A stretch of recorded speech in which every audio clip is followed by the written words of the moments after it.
जय हिंद। आज का वीडियो जो आप बोर्ड में देख पा रहे होंगे कि हिंदी साहित्य काल विभाजन और नामकरण। तो आज का इस वीडियो में हम लोग देखेंगे कि हिंदी साहित्य का काल विभाजन किसने किस प्रकार से किया है और उसका नामकरण क्या है, अर्थात किस समय का समयावधि क्या है और उनके अनुकूल वह नामकरण क्या पड़ा था। तो पिछले क्लास में आप लोगों को मैंने बताया था कि हिंदी साहित्य का काल विभाजन करने का सबसे पहला प्रयास जॉर्ज ग्रियर्सन ने किया था। तो यहां से हम लोग इनका काल विभाजन देखेंगे और इन्होंने काल विभाजन किस प्रकार से किया था। इससे पहले मैं आप लोग से पुनः निवेदन करता हूं कि मेरे इस चैनल को लाइक करें, शेयर करें, कमेंट करें, सब्सक्राइब करें और ज़्यादा से ज़्यादा शेयर जरूर करें। मुझे पता है आप लोग मेरी वीडियो जरूर देखते हैं, लेकिन शेयर करने में थोड़ा सा कमी करते हैं और सब्सक्राइब करें। तो कृपया करके मेरे चैनल को आप सब्सक्राइब जरूर कर देंगे। तो काल विभाजन के क्षेत्र में सबसे पहला जो प्रयास किया गया था वो जॉर्ज ग्रियर्सन थे। आप सब मेरे पिछले वीडियो में आप लोगों ने देख लिए होंगे कि जॉर्ज ग्रियर्सन ने हिंदी साहित्य इतिहास लेखन जो किए हैं वो कब किए हैं, उसका प्रकाशन वर्ष क्या था, वो सारे चीजें मैंने पिछले वीडियो में बता रखा है। तो चलिए चलते हैं इनका काल विभाजन पर। ठीक है, तो देखिए डॉक्टर जॉर्ज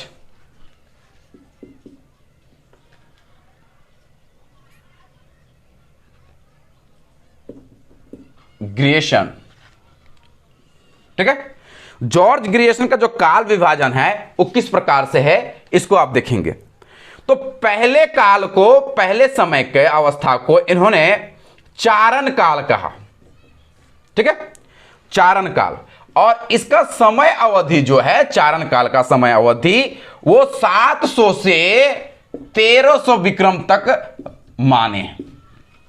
पहले समय का क्या माने हैं, चारण काल नाम देते हुए इसका समय अवधि जो है 700 से 1300 ईस्वी तक माने हैं। माफी चाहते हैं, 1300 ईस्वी तक माने हैं।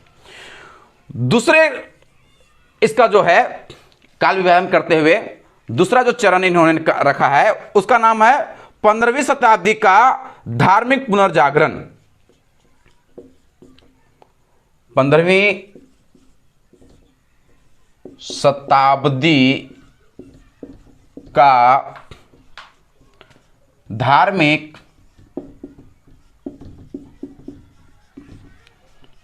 पुनर्जागरण।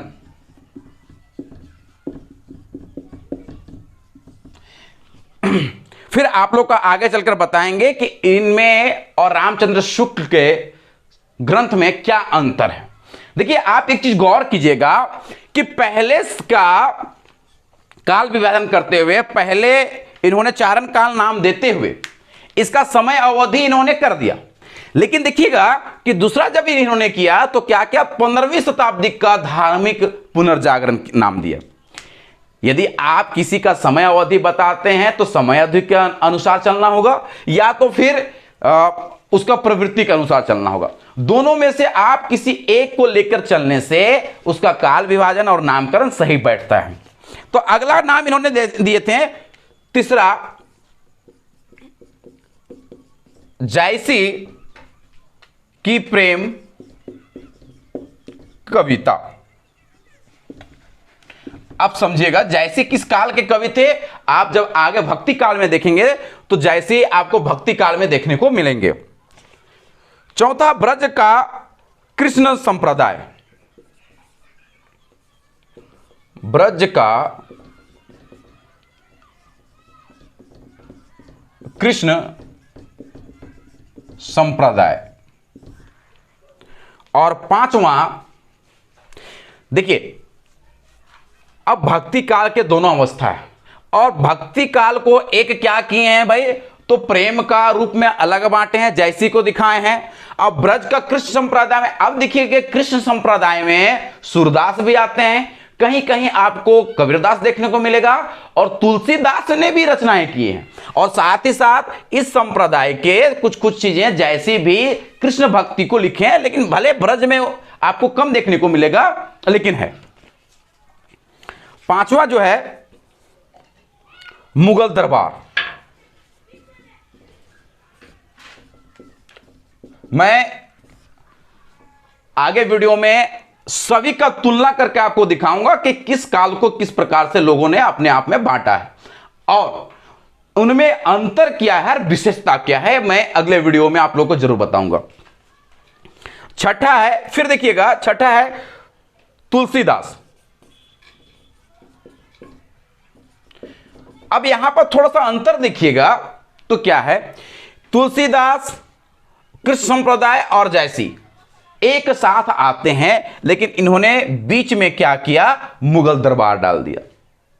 तो ये कमियां आपको बाकी लोगों के ग्रंथों में देखने को मिलेगा, बशर्ते सिवाय शुक्ल जी के ग्रंथों को छोड़कर। हां, उसके बाद के जो ग्रंथ जो आए हैं वो फिर लगभग सही है, लेकिन उससे पूर्व के जो भी ग्रंथ आपको देखने को मिलेगा, साहित्य ग्रंथ, उनमें कुछ ना कुछ कमी देखने को मिलते हैं। अगला है रीतिकाल।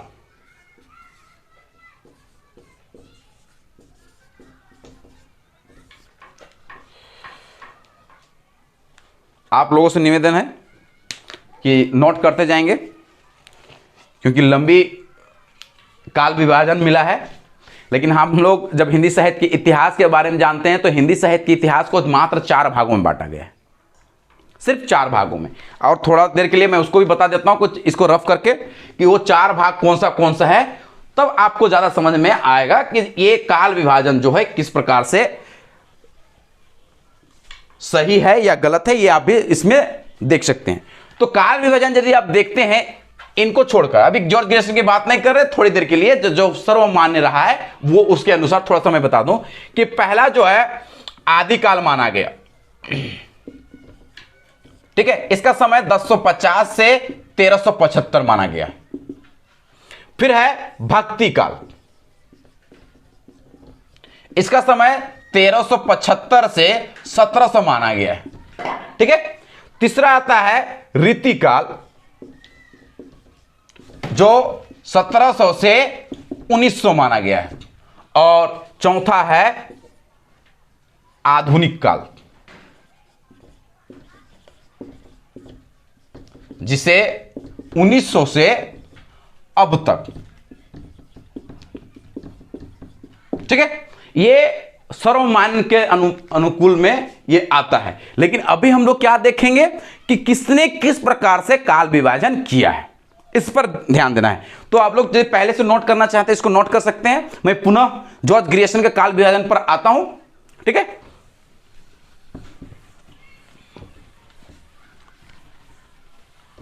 अब चलिए फिर से पुनः जॉर्ज ग्रियर्सन का काल विभाजन पर।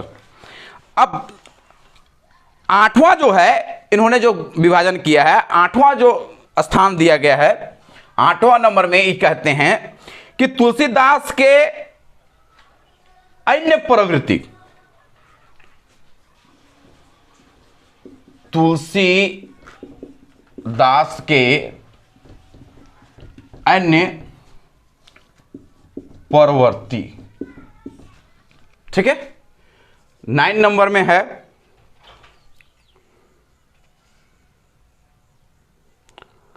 अद्वार हवि,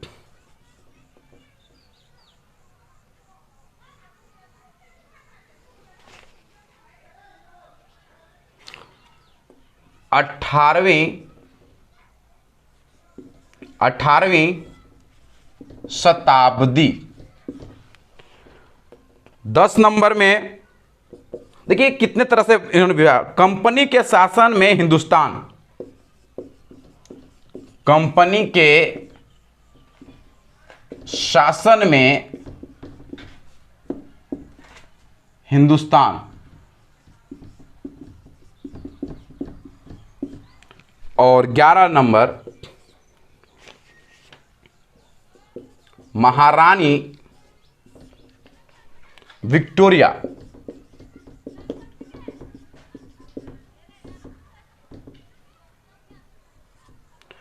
विक्टोरिया के शासन में हिंदुस्तान।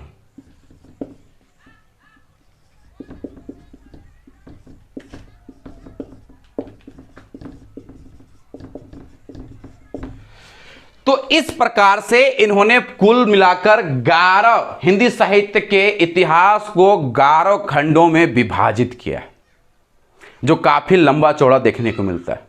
अब कहां से कहां आ जाता है, अब देखिएगा तुलसीदास कभी कहीं दिखते हैं, कभी कब दिखते हैं, फिर आप देखिएगा 18वीं शताब्दी देखते हैं, फिर जब ये जो कंपनी का शासनकाल अर्थात जब अंग्रेज शासक हमारे देश में थे तब, और फिर महारानी विक्टोरिया जब हमारे देश में आए तब की स्थिति को भी इन्होंने वर्णन किया। क्यों? क्योंकि ये जो थे एक अंग्रेजी हिंदी साहित्यकार के रूप में लिखने का प्रयास किए थे। तो आगे बढ़ते हैं। इसके बाद और अगला जो नाम है जिन्होंने हिंदी साहित्य इतिहास को काल विभाजन करने का प्रयास किया है उसका देखेंगे, लेकिन पुनः इससे पहले जॉर्ज ग्रियर्सन जो है एक बहुत ही महत्वपूर्ण काम किए थे। और वो महत्वपूर्ण काम क्या था कि हिंदी साहित्य के इतिहास में भक्ति काल को, जिसमें आप लोग जयसी का देखें, कृष्ण संप्रदाय देखें, तुलसीदास देखें, उस समय की अवस्था को इन्होंने भक्ति काल को स्वर्ण युग काल कहा है। यदि प्रश्न आप लोग से कोई पूछे या जब आप नेट का या जेपीएससी का या टीजीटी या पीजीटी का परीक्षा में बैठे हैं, आज यदि आपसे कोई उसमें प्रश्न आ जाए कि हिंदी साहित्य के इतिहास के भक्ति काल को स्वर्ण युग काल किसने कहा, तो आप बेझिझक उसका जवाब दे सकते हैं कि भक्ति काल को स्वर्ण युग काल जॉर्ज ग्रियर्सन ने कहा। ठीक है, इस बात को आप याद रखेंगे। अगला है मिश्र बंधु। अगला है मिश्र बंधु।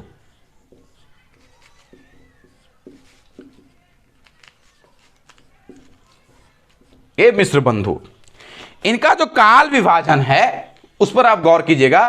तो इन्होंने हिंदी साहित्य के इतिहास को 6 वर्गों में विभाजित किया है, 6 भागों में विभाजित किया है। पहला भाग को क्या नाम दिया है इन्होंने, तो पहले भाग को प्रारंभिक काल, प्रारंभिक काल। अब प्रारंभिक काल का जो है अवस्था अलग अलग माना है। तो प्रारंभिक काल को 2 अवस्था कर दिया गया है, जिसका इस प्रकार से वर्णन है कि पूर्व प्रारंभिक काल, ठीक है, इसके भी 2 रूप है। एक है पूर्व प्रारंभिक काल, जिसका समय है माने हैं 700 से 1343 तक, 700 से 1343 तक, ये विक्रम में, ये किसमें है, तो विक्रम संवत में। और दूसरा को माने हैं उत्तर अर्थात उत्तर प्रारंभिक काल, उत्तरारंभिक काल।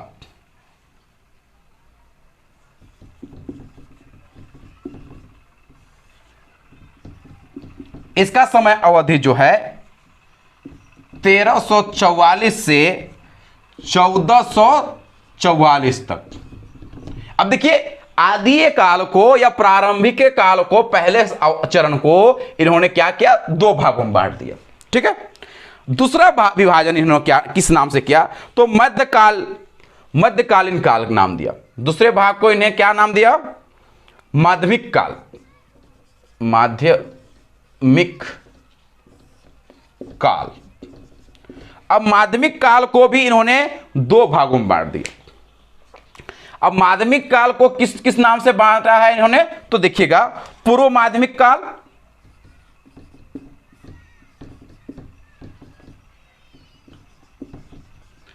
पूर्व माध्यमिक काल, और इसका समय सीमा 1445 से यहां तक 44 तक था, यहां 1445 से 1560 तक। ठीक है, और दूसरा को प्रौढ़ माध्यमिक काल, प्रौढ़ माध्यमिक काल, इसका समय सीमा इन्होंने रखा 1561 से 1680 तक। देखिए, एक ही काल को अलग अलग रूप में अलग अलग जैसा विभाजन करके बताना ये असंगत मालूम होता है। अब तीसरा जो इन्होंने काल विभाजन किया उसका नाम रहा अलंकृत काल। अलंकृत काल। अब इसको भी दो भागों में बांटे हैं। अब क्या है, इसका भी दो भाग किस प्रकार से नाम है देखिएगा। पूर्वालंकृत काल, पूर्वालंकृत काल जिसका समय 1681 से 1790 तक, ठीक है। और दूसरा है उत्तरालंकृत काल। उत्तरालंकृत काल, इसका समय इन्होंने 1791 से 1889 तक, 1889 तक माना। चौथा विभाजन इन्होंने किया, चौथा विभाजन जो इन्होंने किया, ये इन्होंने चौथा को नाम परिवर्तन काल रखा। परिवर्तन काल, इसका समय सीमा जो है 1890 से 1924 तक, ठीक है। और पांचवा काल विभाजन जो इनके द्वारा दिया गया है वो है वर्तमान काल। पांचवा नाम क्या दिया गया है? वर्तमान काल। वर्तमान काल, इसका समय सीमा इन्होंने 1926 से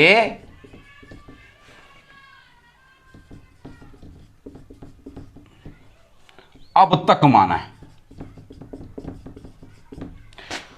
तो आप लोगों ने ये काल विभाजन जॉर्ज ग्रेसन और मिश्र बंधु के द्वारा दिया गया, आप लोगों ने देखा, और इसको आप देखते हुए आप समझ ही चुके होंगे कि किस प्रकार से इनके द्वारा जो काल विभाजन दिया गया है वो किस प्रकार से संगत है या असंगत है या प्रमाणिक है या प्रमाणिक तो है, लेकिन क्या इसमें त्रुटि है या नहीं है, इसको आप विचार अपने ढंग से कर लेंगे, क्योंकि दोनों का तुलनात्मक अध्ययन फिर आगे के वीडियो में मैं बताऊंगा। तब तक के लिए धन्यवाद। लेकिन आप लोग से पुनः निवेदन करता हूं कि मेरे चैनल को लाइक करें, शेयर करें और कमेंट करें, और कृपया करके जो बोर्ड में आपको दिख रहा है उसको नोट करते जाएंगे। यह सिर्फ नेट के लिए ही नहीं, पीजीटी, टीजीटी और किसी भी प्रकार की हिंदी से परीक्षा जो पूछी जाती है, जो उच्च स्तर की परीक्षा होती है, इसी प्रकार की परीक्षाओं प्रश्नों का पूछा जाता है। तो आप इसको अपने कॉपी में नोट जरूर करते जाएंगे। तब तक के लिए धन्यवाद।